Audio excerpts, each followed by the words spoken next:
오늘은 종려주일입니다. 예수님께서 우리를 위해 고난당하시기 위해서 어린 나귀를 타시고 예루살렘에 입성하신 날이죠. 이 예수님께서 어린 나귀를 타시고 입성하실 때 이것을 환영하며 사람들이 종려 나뭇가지를 흔들었다고 해서 종려주일이라고 부르고, 이것을 우리는 기념하는 그러한 오늘입니다. 그리고 내일부터 고난주간이죠. 예수님의 사역의 하이라이트인 고난주간이 시작됩니다.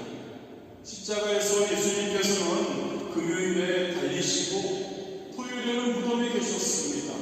그리고 3일 만에 죽음에서 부활하신 부활주일을 다음 주에 우리는 맞게 됩니다. 이 한 주간 여러분, 우리를 위해서 주님이신 예수님께서 십자가의 길을 걸어가 주심에 감사하는 시간 되기를 진심으로 원합니다. 받으셨는지 모르지만 고난주간 동안에 성경 필사 우리 하고 있습니다.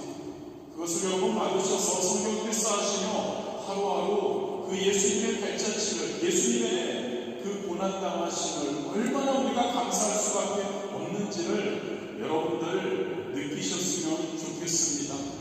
우리 중에 14분은 독일 부활절 금식성회에 갑니다. 그리고 파리 남아 계신 우리 성도님들, 우리 고난주간 특별새벽 기도회가 파리 침례교회에서 있습니다. 함께 우리 프랑스에 있는 그 한인교회들이 연합해서 함께 우리가 새벽 기도를 합니다. 이렇게 여러 곳에서 여러 방면으로 우리가 십자가, 그 십자가의 길을 우리는, 그 예수님이 가신 길을 우리는 따라갈 수 있게 되었으면 좋겠습니다. 예수님의 고난을, 예수님의 죽음을 우리는 묵상하며 감사하며 예수님만을, 할렐루야, 우리의 주님이신 예수님만을 이번 한 주간만이라도, 아니 매일매일 그렇게 우리는 살아야겠지만 연약하기에 이번 한 주간만이라도 더 우리 예수님을 생각하며 이 고난주간을 보냈으면 합니다. 할렐루야.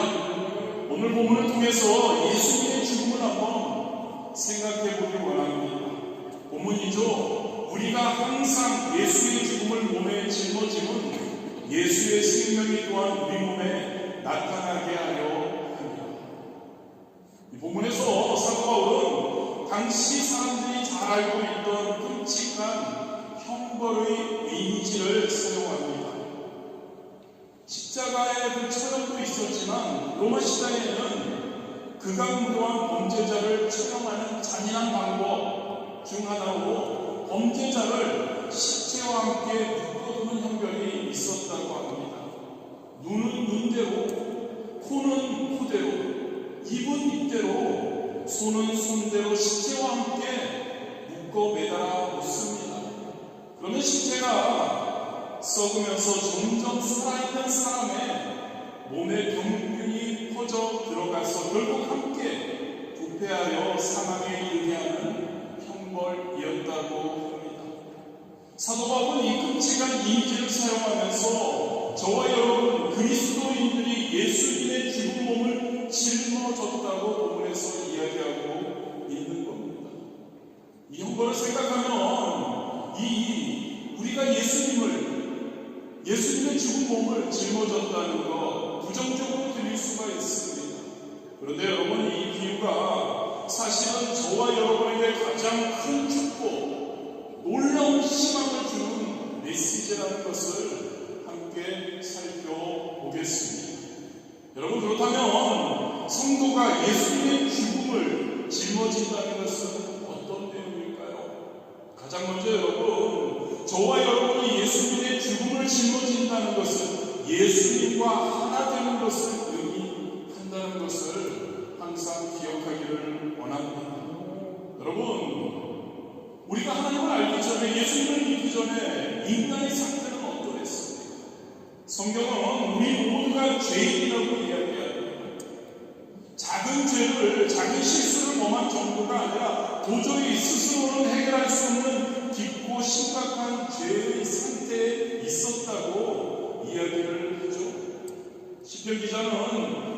우리의 죄가 머리털보다 더 많다라고 합니다. 이사야는 우리의 죄가 지문같이 굵다고 표현합니다. 그리고 중요한 것이 뭔지 아십니까 여러분? 이 죄의 문제를 우리 스스로는 해결할 수 없다는 거죠. 아무리 선한 행동을 하고 율법을 지키려고 노력해도 근본적인 죄의 문제는 해결되지 않는다는 것이죠. 그런데 놀라운 일이 일어났죠. 예수님께서 우리를 위해 십자가에 못 박히셨습니다. 단순히 예수님께서 우리와 함께 하시는 것으로 끝나는 것이 아닙니다. 예수님께서 우리를 완전히, 그거를 기억하십시오. 완전히 우리를 몸에 안으시고 우리의 모든 죄를 짊어지시고 십자가에서 죽으셨다는 이야기이죠. 골로새서 2장 12절에서 16절은 이렇게 기록하죠. 너희가 침례로 그리스도와 함께 장사되고 또 죽은 자들 가운데서 그를 일으키신 하나님의 역사를 믿음으로 말미암아 그 안에서 함께 일으키심을 받았느니라. 또 범죄와 육체의 부활력을 죽었던 너희를 하나님이 그와 함께 살리시고 우리의 모든 죄를 사하시고 우리를 거스리고 불리하게 하는 목적으로 쓴 증서를 지으시고 제하여 버리사 십자가에 못 박으시고. 무슨 말입니까 여러분? 예수님이 십자가에서 죽으실 때 법적으로 영적으로 우리도 함께 죽었다는 이야기입니다. 예수님이 무덤에 묻히실 때 우리의 옛 자아도 우리는 그 무덤에 함께 묻어버린 겁니다. 예수님께서 부활하실 때 우리도 함께 새로운 생명으로 부활했다는 이야기이죠. 이 내용은 단순한 신학적인 개념이 아닙니다 여러분. 우리 그리스도인의 정체성의 핵심인 겁니다. 그래서 저와 여러분은 이제 갈라디아서 2장 20절에 말씀하듯이 내가 그리스도와 함께 십자가에 못 박혔으니 그런즉 이제는 내가 사는 것이 아니오 오직 내 안에 그리스도께서 사는 것이라고 고백할 수 있는 줄 믿으시기를 바랍니다. 저와 여러분이라니까요, 성도라니까요, 그리스도와 함께 옛것은 다 죽었고 예수님의 십자가의 그 죽으심을 통해 이제는 우리는 예수님과 함께 사는 거죠. 세상과의 관계에서도 분별화가 생겼음을 이것은 의미합니다. 요한일서 5장 19절입니다. 우리는 하나님께 속하고 온 세상은 악한 자의 안에 처한 것입니다. 예수님의 죽음을 짊어진 저와 여러분은 이제 더 이상 세상에 속하지 않는다고 이야기하고 있습니다. 하나님의 백성이 되었다는 거죠. 할렐루야. 그리고 우리는 하나님 나라의 시민이 되었다고 말씀하고 있습니다. 즉 예수님과 하나가 되었다는 거죠. 두 번째로 여러분, 새로운 나라에 예수님의 죽음을 짊어졌다는 것은 우리가 새로운 나라로 옮겨진 것을 의미합니다. 여기 계신 분들은 여행하시는 분들 제외하고 모두 한 나라에서 다른 나라로 이주한다는 것을 잘 아실 겁니다. 이것은 여러분 단순히 지리적 위치만 바뀌는 것이 아닙니다. 언어가, 문화가, 법이, 음식이, 관습 모든 것이 바뀌는 것이 바로 이민 이주하는 것이죠. 새로운 정체성을 갖게 되는 겁니다. 새로운 권리와 의무를 갖게 된다는 거죠. 영적으로도 마찬가지라는 겁니다. 골로새서 1장 13절과 14절은 이렇게 기록합니다. 그가 우리를 흑암의 권세에서 건져내사 그의 사랑의 아들의 나라로 옮기셨으니 그 아들 안에서 우리가 속량 곧 죄사함을 얻었도다. 저와 여러분이 간단히 얘기해서 하나님을 믿고 예수 그리스도를 믿었다는 것, 그것이 바로 우리에게 어떤 일이 일어났는지 그럴 때 이 구절에서 이야기해 주죠. 흑암의 권세라는 한 나라에서 그의 사랑의 아들의 나라라는 다른 나라로 우리는 완전히 옮겨졌다는 내용이죠. 비유가 아닙니다 여러분. 실제로 저와 여러분의 영적인 국적이 바뀌었음을 이야기하고 있습니다. 이스라엘 백성의 출애굽 이야기를 한번 생각해 보기 원합니다. 300년 동안 애굽에서 노예로 살았죠. 그들의 삶은 바로의 지배 아래 있었습니다. 바로가 주는 것으로 그들은 살았습니다. 하지만 하나님이 그들을 애굽에서 인도해 내셨을 때 그들은 완전히 새로운 통치 아래 들어가게 되죠. 더 이상 바로의 명령을 따르지 않아도 됐습니다. 아니, 따르면 안 됐습니다. 이제 하나님의 말씀을 따랐습니다. 더 이상 바로의 공부에 의존하지 않고 하나님의 주시는 만나와 메추라기와 반석에서 나오는 걸로 살았던 것이죠. 마찬가지입니다, 여러분. 저와 여러분은 이제 세상의 통치에서 벗어나 하나님의 통치 아래 살게 되었음을 믿으시기를 바랍니다. 무슨 말인가요? 세상의 가치와 기준이 아닌 하나님의 가치와 기준으로 살아야 한다는 거죠. 할렐루야. 예수님의 죽음을 짊어진 우리는 이제 하나님의 큰 사랑이 다스리는 나라에 있는 겁니다.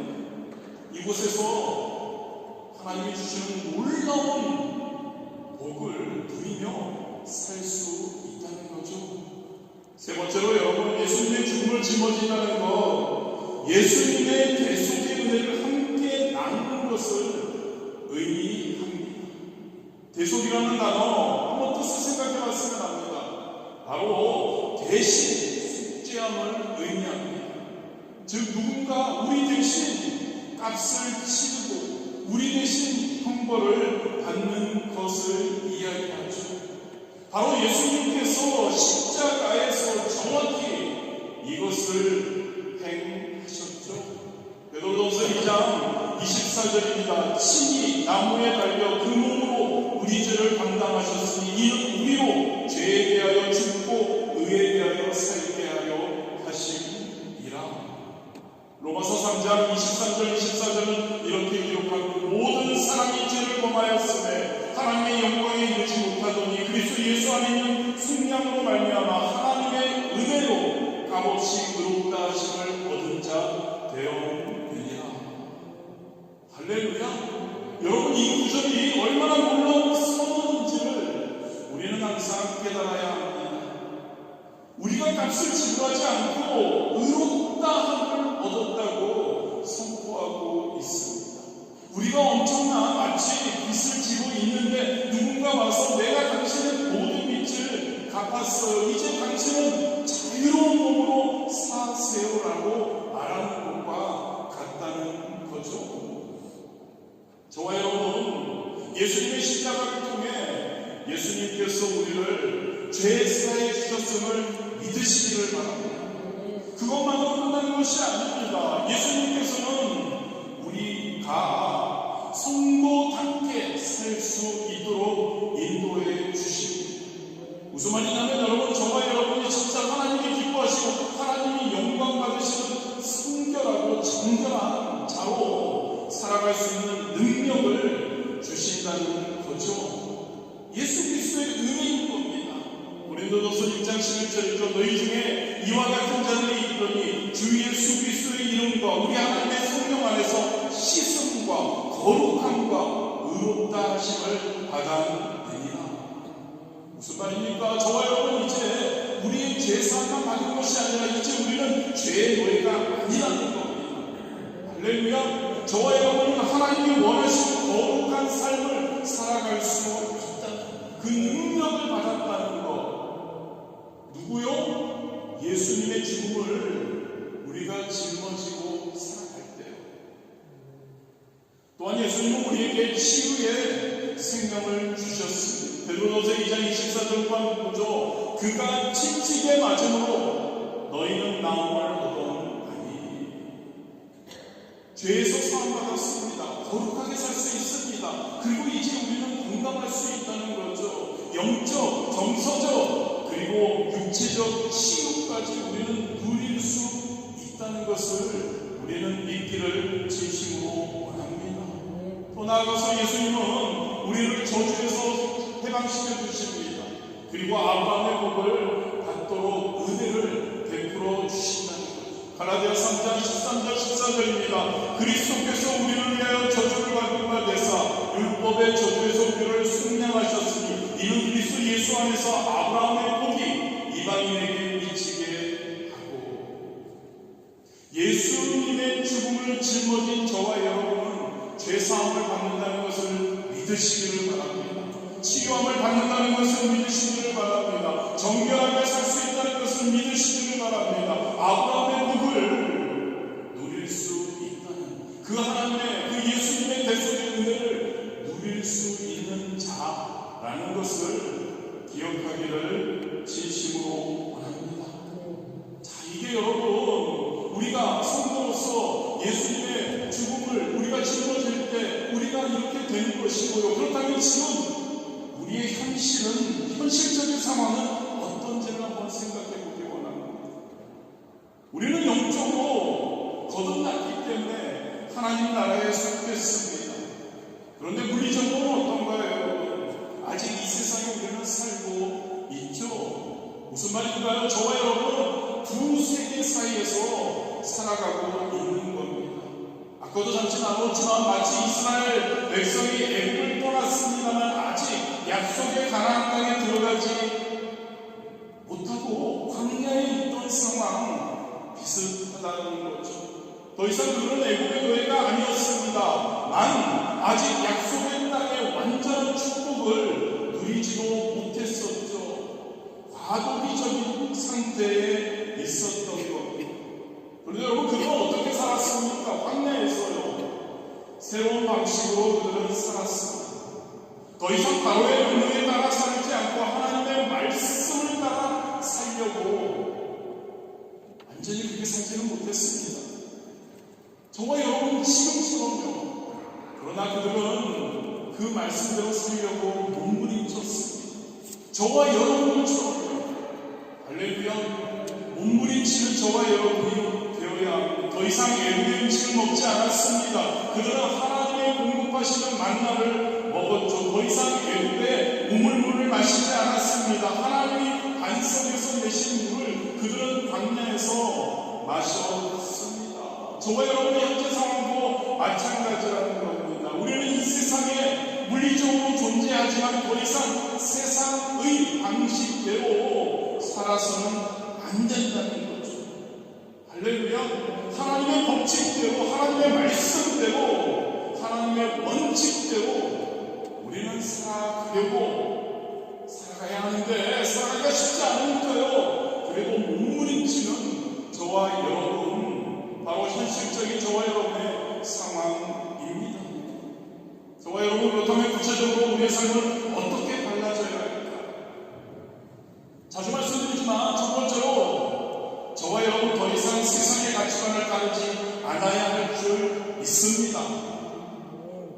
믿으십니까 여러분? 세상에 살아갑니다. 그러나 세상의 가치관은 아니라는 거죠. 요한일서 2장 16절이죠. 세상에 있는 모든 것이 육신의 정욕과 안목의 정욕과 이생의 자랑이니 다 아버지께로부터 온 것이 아니고 세상으로부터 온 것이라.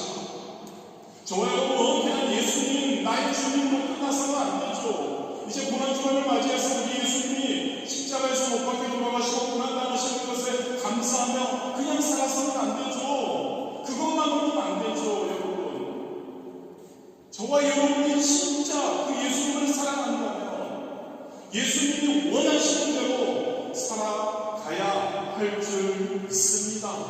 세상의 가치관이 아니라는 거죠. 여러분 세상은 물질적인 성공, 쾌락, 명예를 추구하라고 이야기합니다. 사실 너무 좋죠. 하지만 우리는 그 가치를 따라가서는 안 되죠. 맞나요? 우리는 그 가치를 따라가면 안 된다고요. 저와 여러분은 다른 가치를 추구할 수 있어야 합니다. 아멘. 저와 여러분은 하나님의 영광을 위해 살아가야 합니다.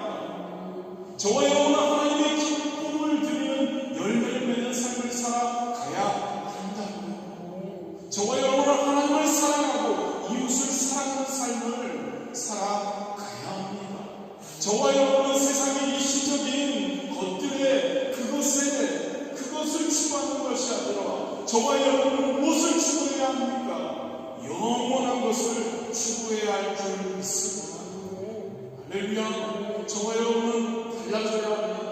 저와 여러분은 예수님 고난주간을 맞이해서 우리가 예수님을 묵상하며 나아가는데 우리는 달라져야 합니다. 우리는 예수님의 죽음을 몸에 짊어지는 자가 되어야 하죠. 세상의 가치관 따르지 않을 수 있어야 할 줄 믿습니다. 두 번째로 더 이상 세상의 염려에 사로잡히지 않아야 합니다. 예수님의 죽음을 짊어지고 예수님과 하나 되어서 예수님과 함께 나아가는 저와 여러분 세상의 염려 우리에게는 필요 없다는 거죠. 마태복음 6장 31절 33절입니다. 예수님이 말씀하십니다. 저와 여러분에게 말씀하십니다. 그러므로 염려하여 이르기를 무엇을 먹을까 무엇을 마실까 무엇을 입을까 하지 말라. 이는 다 이방인들이 구하는 것이라. 너희 하늘 아버지께서 이 모든 것이 너희에게 있어야 할 줄을 아십니다. 그런데 너희는 먼저 그의 나라와 그의 의를 구하라. 그리하면 이 모든 것을 너희에게 더하시리라. 아멘. 오늘날 우리가 살고 있는 이 세상은 어떻습니까? 전쟁과 경제적인 불확실성, 또 우리 개인은 어떻습니까? 우리 주변은 어떻습니까? 건강의 문제, 관계의 어려움 등 많은 염려거리가 우리에게 너무나 많이 있습니다. 하지만 예수님의 죽음을 짊어지고 나아가는 우리는 하나님의 영광을 위해 살아가는 저와 여러분은 하나님을 오직 신뢰하고 오직 믿고 그분이 우리를 돌보신다는 것을 알고 있죠. 하나님은 어떤 하나님이시라고 여러분 지으시겠지만 연초부터 계속 말씀하지만 하나님은 어떤 하나님이시라고요? 신앙고백은 매 예배마다 하고 있죠. 하나님은 전능하신 하나님이신 줄 믿으시기를 바랍니다. 모든 것을 하실 수 있는 분이시라고요. 하나님은 또 어떤 분이시라고요? 천지를 주시고 우리의 무엇보다도 아버지가 되시는 하나님, 우리를 너무너무 사랑하시는 하나님, 전능하시고 우리를 사랑하시는 하나님, 그 하나님에 대한 신뢰가 있다면, 그 하나님을 오직 믿는다면 무엇이 문제입니까? 무슨 염려거리가 우리에게 중요하냐는 것이죠. 저와 여러분 세상의 염려에 사로잡히지 않을 수 있게 되기를 주님의 이름으로 축복합니다. 그냥 염려하지 않는다는 게 아닙니다. 연이어서 이야기하죠. 먼저 하나님의 나라와 의를 구하라. 그 안을 받은 모든 것은 하나님이 더해 주실 것이다. 믿으십니까 여러분? 저와 여러분이 하나님의 나라와 하나님의 의를 먼저 구하고 나아갈 때 하나님께서는 염려할 필요가 없다는 거죠. 모든 것을 하나님께서 전능하신 우리 아버지가 되신 하나님께서 우리에게 더해 주심을 믿으시기를 바랍니다. 염려하지 마십시오. 이제부터 여러분들 얼굴에 근심이 있다면 그것은 큰 문제입니다. 제가 뭐라고 할 겁니다. 세 번째로 여러분 더 이상 세상의 복이 아닌 하나님의 복을 추구해야 합니다.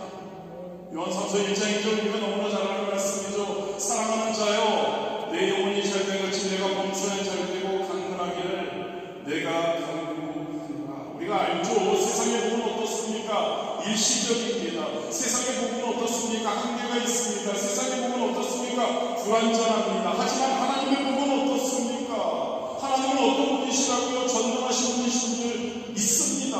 즉 하나님의 복은 영원하고 완전하고 우리에게 가장 좋은 것임을 믿으시기를 바랍니다.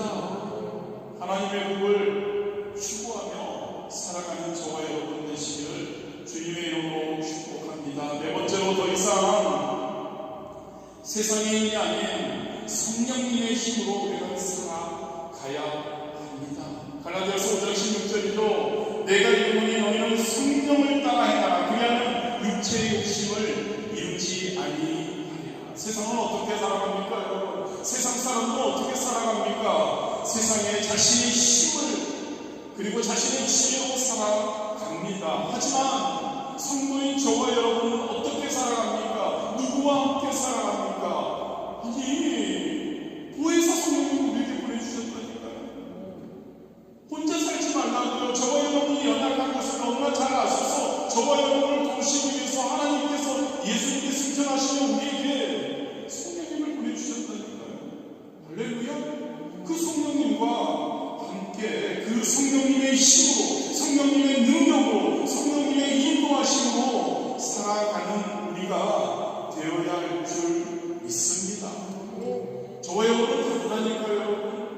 할렐루야. 저와 여러분은 세상 사람들과 다르다니까요. 저와 여러분은 근본적으로 세상 사람들이 사는 방법과 다르게 살아야 하는 줄 믿습니다.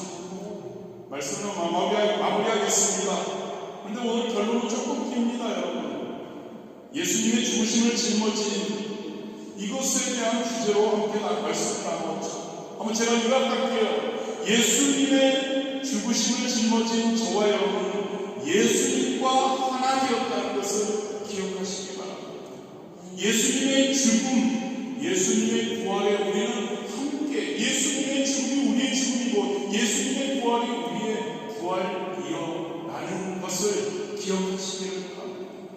그리고 예수님의 죽으심을 짊어진 우리는 흑암의 권세에서, 세상 그리고 악한 마귀의 그 권세에서 하나님의 사랑의 나라로 옮겨졌다는 것을 믿으시기를 바랍니다. 그리고 대속의 은혜를 통해서 속죄함, 그리고 정결하게 사는 삶, 그리고 우리의 모든 육신적인 연약함, 아브라함의 복, 이 모든 은혜를 누릴 수 있는 새로운 정체성의 소유자가 되었다는 것을 믿으시기를 바랍니다. 그리고 우리의 현재는 우리는 두 세계 사이에서 살아가고 있죠. 물리적으로는 이 세상에서 있지만 영적으로는 하나님 나라의 속에 있다는 겁니다. 그렇게 우리의 삶은 이 세상 사람들과는 달라야 한다는 것입니다. 세상의 가치관, 영역, 그리고 힘에 의존하지 않고 하나님 나라의 가치관, 확신, 복, 성령님의 힘으로 살아가야 할 줄 믿습니다. 믿으십니까, 여러분? 그리고 예수님의 죽으심을 짊어진다는 것, 서론에서도 말씀드렸지만 부정적인 것이 아닙니다. 저와 여러분에게 예수님의 죽으심을 짊어진다는 것은 가장 큰 축복인 줄 믿으시기를 바랍니다. 왜냐하면 여러분, 예수님의 죽으심을 짊어질 때 저와 여러분 예수님의, 잘 들으십시오, 결론 중에 결론, 예수님의 생명도 우리 안에 나타나기 때문이죠. 본문에 이렇게 기록하죠. 우리가 항상 예수의 죽음을 몸에 짊어지면 예수의 생명이 또한 우리 몸에 나타나게 하려 함이라. 나타나게 하려 함이라는 표현이 굉장히 중요한 겁니다. 하나님의 목적을 나타내는 것이죠. 하나님은 저와 여러분이 예수님의 죽음을 경험하고 그것을 짊어지고 살아가는 것으로 끝나기를 원하지 않으신다는 겁니다. 하나님은 우리 안에 예수님의 생명이 충만하게 나타나기를 원하신다는 것을 강조하고 있는 겁니다. 할렐루야.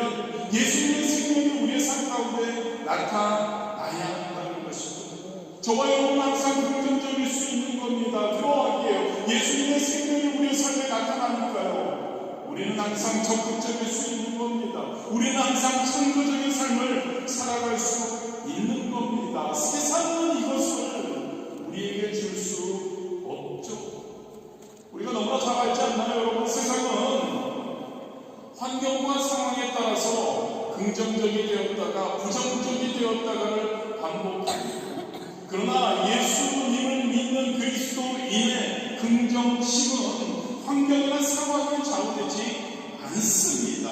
왜요? 우리 안에 계신 예수 그리스도의 생명에서 그 영역 우리에게 필요 없다는 거죠. 우리는 항상 긍정적일 수 있다는 거죠. 빌보서 4장 13절 사도 바울은 이렇게 말씀합니다. 내게 능력 주시는 자 안에서 내가 모든 것을 할 수 있느니라. 바울이 이 말씀을 기록할 때 그는 어떤 상황에 있었습니까? 감옥에 갇혀 있었습니다. 자유롭지 못했습니다. 미래가 불확실했습니다. 죽음의 위협에 직면해 있던 사도 바울이었죠. 그러나 그는 여전히 내가 모든 것을 할 수 있느니라고 말할 수 있었다는 것이죠. 왜 어떻게 이런 말을 할 수 있었습니까? 왜냐하면 바로 예수님의 생명이 사도 바울 안에 나타났기 때문에 그게 가능했던 것이죠. 사도 사도 바울은 또한 고린도서 4장 8절 9절에 이렇게 말합니다. 우리가 사방으로 웃겨쌈을 당하여도 쌓이지 아니하며 답답한 일을 당하여도 낙심하지 아니하며 박해를 받아도 버림받지 아니하며 거꾸로 들림을 당하여도 망하지 아니하고. 사도 바울의 성공 고백입니다. 아니 근데 이게 어떻게 가능하냐는 거죠.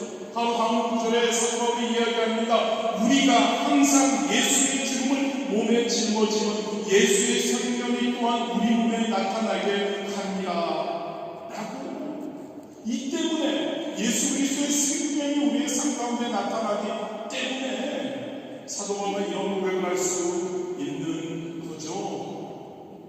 예수님의 죽으심을 짊어진 저와 여러분, 다른 시각으로 세상을 바라볼 수 있어야 할 줄 믿습니다. 세상 사람들처럼 땅만 바라보지 않기 원합니다. 저와 여러분은 하늘을 바라볼 수 있어야 합니다. 예수님 마태복음 6장에서 분명히 이렇게 말씀하십니다. 그러므로 내가 너희에게 이르노니 목숨을 위하여 무엇을 먹을까 무엇을 마실까 몸을 위하여 무엇을 입을까 염려하지 말라. 너희 하늘 아버지께서 이 모든 것이 너희에게 있어야 할 줄을 아시느니라. 이 세상은 어떻습니까? 여러분, 불안감과 그리고 불안정한 것, 흔들림, 당연한 것으로 여기지만 우리는 그리스도 안에서 흔들리지 않을 수 있습니다. 할렐루야. 환경에 우리는 좌지우지되지 않을 수 있다는 거죠. 예수님을 따르는 것, 예수님의 죽음을 우리가 몸에 짓는 것, 단순히 주일에 교회에 출석하는 것 이상의 의미가 있어야 합니다. 저와 여러분의 삶 전체가 변화되는 것을 의미함을 기억하시기 바랍니다. 우리의 가치관, 우선순위, 우리의 행동 방식 모든 것이 변화되어야 할 줄 믿습니다. 이게 바로 여러분 예수님의 죽으심을 짊어지고 그 예수님의 생명이 나타나는 것이라는 것을 믿으시기를 바랍니다. 우리 그리스도인들은 마지막입니다. 여러분, 이 세상을 살아가면서 다름을 두려워해서는 절대 안 됩니다. 다름을 두려워해서는 안 되는 거예요. 여러분, 다름, 오히려 그 다름이 우리에게 축복으로 우리는 항상 기억해야 왜요? 그 다름이 바로 우리 안에 있는 예수 그리스도의 생명의 증거이기 때문인 줄 믿으시기를 바랍니다. 아멘. 다르다니까요? 다르게 살아야 한다니까요? 그것을 감사해야 한다니까요? 로마서 10장 2절처럼 너희는 이 세력을 본받지 말고 오직 마음을 새롭게 함으로 변화를 받아 하나님의 선하시고 기뻐하시고 온전한 뜻이 무엇인지 분별하도록 하라. 저와 여러분의 삶 2025년 우리의 지금 앞으로의 삶, 이 세상을 본받지 않고 변화. 좀 전에 로마서의 말씀처럼요, 이 말씀 예수님의 죽으심을 짊어지는 저와 여러분에게 우리 하나님께서 우리에게 주신 명령 그리고 특권이라는 것을 기억하시기를 바랍니다. 그 명령을 들으시고 행하시고 그 특권을 누리시는 저와 여러분 되시기를 주님의 이름으로 축복합니다.